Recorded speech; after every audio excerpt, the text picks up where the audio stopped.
तो दोस्तों नमस्कार, मैं हूं अनिल और रेसलिंग सुपर धमाल में आपका स्वागत है। तो दोस्तों आपको बता दें कि स्मैकडाउन के अगले एपिसोड में रोमन रेंस की वापसी होने वाली है। सीएम पंक ने वहां आने और रोमन रेंस से मिलने का ऐलान भी कर दिया है। रॉ के आखिरी एपिसोड में सेथ रॉलिंस ने भी प्रोमो कट किया और उन्होंने भी बताया कि वो भी स्मैकडाउन में आकर दोनों से मुलाकात करेंगे।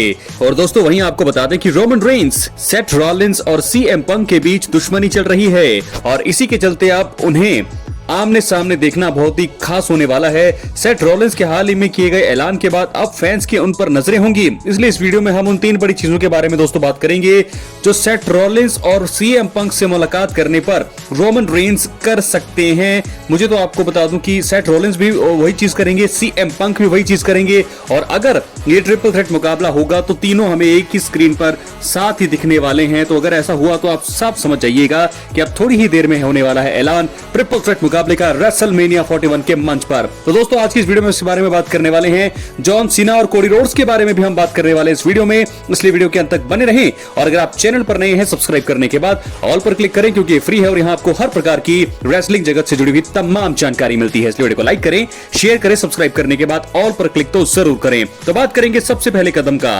यहाँ पर सेथ रॉलिंस प्रोमो में उड़ा सकते हैं पंक और रोमन रेंस की धज्जियां, यानी कि पहली चीज हो सकती है जब ये तीनों आमने सामने होंगे स्मैकडाउन में, प्रोमो के जरिए एक दूसरे पर जो है तीनों प्रोमो के जरिए ही वार कर सकते हैं। दोस्तों आपको बता दें सीएम पंक और रोमन रेंस के बीच उतनी बड़ी दुश्मनी नहीं है जितनी सेथ रॉलिंस की इन दोनों के साथ है। रॉलिंस और रोमन एक दूसरे को बिल्कुल भी पसंद नहीं है और वो एक दूसरे की हालत खराब करने के लिए किसी भी हद तक जा सकते हैं। दूसरी ओर सेथ रॉलिंस की सीएम पंक से नफरत के बारे में फैंस अच्छे से जानते हैं। सेथ रॉलिंस को अपने दोनों सबसे बड़े दुश्मन रिंग में साथ मिलेंगे। और वहीं आपको बता दो विजनरी यानी कि सेथ रॉलिंस इसी वजह से अपनी बात रख सकते हैं और दोनों ही दुश्मनों की प्रोमो द्वारा धज्जियां उड़ा सकते हैं। सेथ रॉलिंस अपना पक्ष रखते हुए रोमन रेंस को गलत साबित कर सकते हैं और सीएम पंक पर भी WWE को 2014 में छोड़कर जाने को लेकर निशाना साध सकते हैं। यानी कि इस बैटल में जो है प्रोमो के जरिए तीनों एक दूसरे पर वार कर सकते हैं। रोमन रेंस भी बोल सकते हैं, सीएम पंक भी दोनों पे की धज्जियां उड़ा सकते हैं। तो प्रोमो के चलते मुझे लगता है कि अलग लेवल पर जा सकती है ये स्टोरी। बात करेंगे दूसरी चीज का, हमला हो सकता है, ब्रॉल हो सकता है, तीनों एक दूसरे पर एक साथ हमला कर सकते हैं।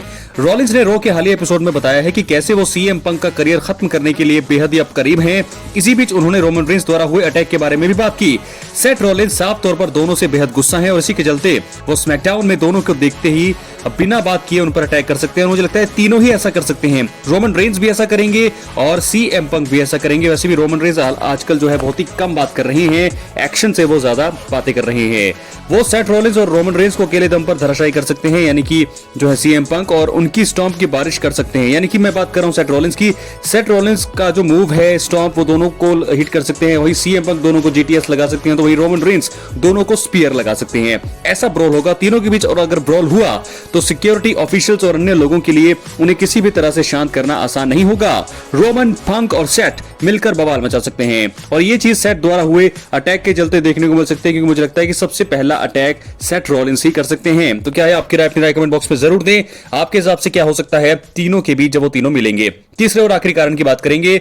Roman Reigns, CM Punk, Seth Rollins तीनों जो है एक दूसरे को चैलेंज कर सकते हैं ट्रिपल थ्रेट मुकाबले के लिए एट रेसलमेनिया 41। जी हां दोस्तों, आपको बता दें इसकी संभावना सबसे ज्यादा लग रही है। सेथ रॉलिंस को सीएम पंक से अपनी दुश्मनी खत्म करनी है और रोमन रेंस से भी निपटना है। उनके सामने 2 विरोधी हैं। मौजूदा समय में तीनों के बीच स्टोरी है। सेथ रॉलिंस का किसी एक से भिड़ना सही होगा क्योंकि ऐसे में तीसरा आकर दोनों पर अटैक कर सकता है। रॉ के पिछले हफ्ते के एपिसोड में भी यही हुआ, जहां सेथ रॉलिंस का मुकाबला सीएम पंक से हो रहा था तो उनके दुश्मन रोमन रेंस ने आकर चीजों को खराब कर दिया।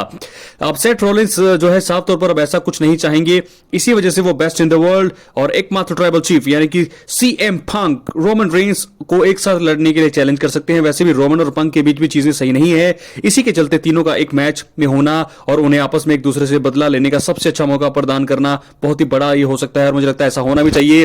रेसलमेनिया 41 के मंच पर ट्रिपल थ्रेट मुकाबला मुझे लगता है स्मैकडाउन में ही ऐलान होने वाला है इस महामुकाबले का। तो दोस्तों रोमन रेंस का सबसे बड़ा मैच है और सेथ रॉलिंस और सीएम पंक 2 सबसे बड़े सुपरस्टार हैं WWE के इतिहास में। तो मुझे लगता है कि ये चीजें होने वाली है स्मैकडाउन में। क्या है आपकी राय? अपनी राय कमेंट बॉक्स में जरूर दें। और इसी के साथ अब हम बढ़ेंगे अपनी आखिरी स्टोरी की तरफ जो जुड़ी है जॉन सीना और कोडी रोड से।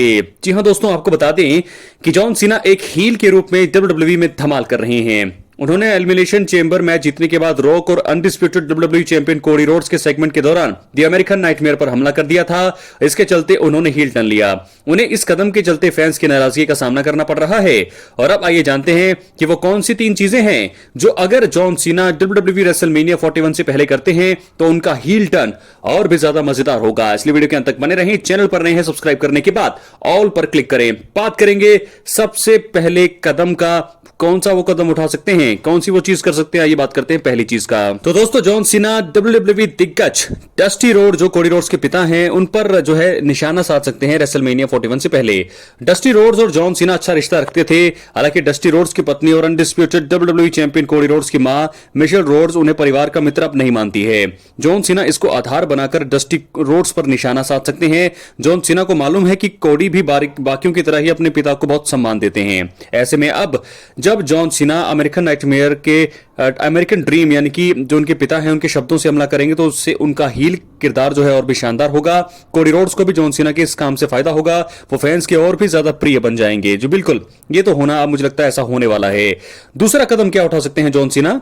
कोडी रोड्स के 2016 में डब्ल्यूडब्ल्यूई छोड़ने और एईडब्ल्यू में उनके समय पर तंज भी कर सकते हैं जॉन सीना। जी हां दोस्तों, जॉन सीना ने 2002 में जब से डब्ल्यूडब्ल्यूई को ज्वाइन किया है वो तब से ही कंपनी के साथ हैं। उनकी जगह कोडी रोड्स ने 2016 में कंपनी छोड़ी। वो 2019 एईडब्ल्यू की शुरुआत में अहम थे और 2022 में उन्होंने उसको छोड़ दिया था। इस दौरान कोडी रोड्स 3 बार एईडब्ल्यू टीएनटी चैंपियन बन पाए थे। जॉन सीना द्वारा कोडी रोड्स के इस सफर पर तंज किया जा सकता है, कसा जा सकता है। एक हील के रूप में रेसलर को विरोधी का अपमान करना होता है, इससे उन्हें फायदा होता है। जॉन सीना ऐसा मौजूदा अनडिस्प्यूटेड चैंपियन यानी कि कोडी रोड्स पर तंज कस के कर सकते हैं और उनका जो हील किरदार है मैं आपको बता दूं और भी ज्यादा खतरनाक हो जाएगा। तो दोस्तों, अब बात होगी तीसरी और आखिरी चीज की। जॉन सीना द्वारा undisputed WWE champion Cody Rhodes की मां और उनकी बहन की बेइज्जती की जा सकती है, जो कि बहुत ज्यादा गलत लगेगा टीवी पर। लेकिन ये अगर हुआ तो बहुत ही ज्यादा हील जो है उनका और भी ज्यादा खतरनाक होगा और कोडी रोड्स को जो लोग बहुत ही ज्यादा प्यार करेंगे। तो इस जो है इस स्टोरी से एक चीज तो कंफर्म है कि कोडी रोड्स बहुत ही ज्यादा तगड़े होने वाले हैं, बहुत ज्यादा प्यार उनको मिलने वाला है। और वहीं जॉन सीना जो है इस समय बहुत ही ज्यादा एक विलन के रूप में काम कर रहे हैं, जो कि मुझे लगता है कि उनके लिए जो है सही है या नहीं है इसके बारे में तो सिर्फ डब्ल्यूडब्ल्यूई को ही पता है और उनको पता है। लेकिन फिलहाल अभी कुछ भी चीजें जो है जॉन सीना को लोग उतना सपोर्ट नहीं कर रहे हैं। कोडी रोड्स की स्टोरी में एक खास बात यह रही है कि इसमें उनके परिवार को भी शामिल किया जाता है। रॉक ने पिछले साल कोडी रोड्स की मां मिशेल रोड्स का स्टोरी का हिस्सा बनाया। वहीं उनकी बहन टेल रनल्स भी हमेशा ही स्टोरी के दौरान सोशल मीडिया के जरिए अपने विचार रखती हैं। कोडी रोड्स की पत्नी ब्रैंडी रोड्स भी हर कदम को लेकर ऑनलाइन अपनी प्रतिक्रिया व्यक्त करती हैं। जॉन सीना ये जानते हैं और वो तो फाइनल बॉस रॉक के पिछले साल के काम की तरह इस साल कोडी रोड्स की मां और उनकी बहन की बेइज्जती कर सकते हैं। इससे उनका हील टर्न बेहतर हो जाएगा। तो इस प्रकार 3 चीजें मैंने आपको बता दी हैं जो जॉन सीना डब्ल्यूडब्ल्यूई रेसलमेनिया 41 से पहले करते हैं, तो उनका हील टर्न और भी ज्यादा मजेदार होगा। तीनों ही चीजें दोस्तों बहुत ही ब्रूटल है, बहुत ही खराब है। अगर देखा जाए टीवी पर अगर जॉन सीना के मुंह से अगर ऐसे शब्द हमें देखने को मिलेंगे तो बहुत ही ज्यादा हम लोग भी हैरान होंगे, परेशान होंगे। लेकिन फिलहाल एक बिजनेस है, एक स्टोरी है। डब्ल्यूडब्ल्यूई जो है चीजों को रोचक करना जानती है। रॉक ने पिछले साल ऐसा किया और अब जो है मुझे लगता है जॉन सीना भी यही 3 चीजें करते हुए नजर आ सकते हैं। क्या है आपकी राय? अपनी राय कमेंट बॉक्स में जरूर दें। तो 2 बड़े मैचों की बात मैंने कर ली है रेसलमेनिया 41 के लिए। एक होगा Roman Reigns Seth Rollins CM Punk का ट्रिपल थ्रेट मुकाबला और दूसरा अनडिस्प्यूटेड डब्ल्यूडब्ल्यूई चैंपियनशिप के लिए जॉन सीना और कोडी रोड्स के बीच महामुकाबला। दोस्तों, क्या है आपकी राय? अपनी राय कमेंट बॉक्स में जरूर दें। दोनों मैचों में अगर मैं आपसे पूछूं तो आपको कौन सा मैच आप देखने के लिए अभी जो है एक्साइटेड सबसे ज्यादा लग रहे हैं? क्या John Cena versus Cody Rhodes या फिर रेसलमेनिया 41 के ट्रिपल थ्रेट मुकाबला? अपनी राय कमेंट बॉक्स में जरूर दें। चैनल पर नए हैं, सब्सक्राइब करें। बहुत बहुत धन्यवाद।